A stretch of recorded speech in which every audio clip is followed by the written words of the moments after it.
নমস্কার। রান্নার নতুন রসায়নে আপনাদের সকলকে স্বাগত জানাই। আজকে দেখাবো মেথি মালাই পনির। এই রান্নাটি বড়দের সাথে সাথে বাচ্চাদেরও খুব ভালো লাগবে খেতে। মেথি মালাই পনিরের জন্য কি কি উপকরণ লাগবে আর কিভাবে হবে আসুন দেখে নিই।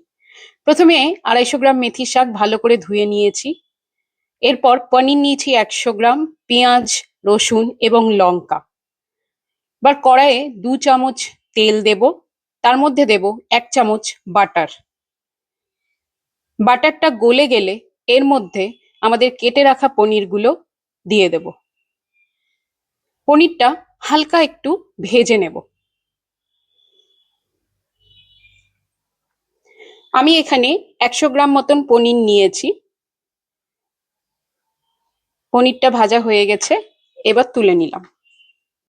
এবার এতে দেব লঙ্কা আর দেব রসুন কুচি। রসুন এখানে আমি 6 কোয়া রসুন নিয়েছি, তাকে কুচিয়ে নিয়েছি। এখন দিচ্ছি এর মধ্যে পেঁয়াজ।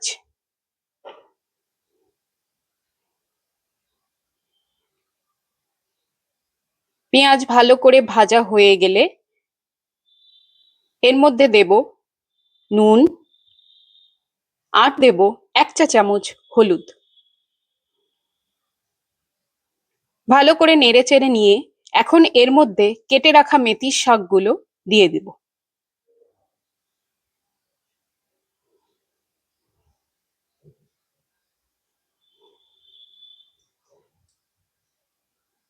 দেখুন মেথির শাক অনেকটাই ভাজা হয়ে গেছে।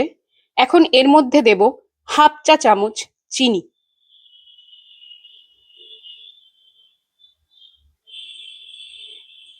আর সবশেষে দেব হচ্ছে 1 কাপ দুধ।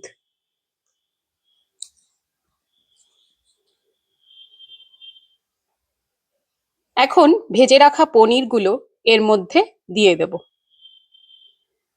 ভালো করে নাড়াচাড়া হয়ে গেলে একটু ঢাকা দিয়ে রাখবো।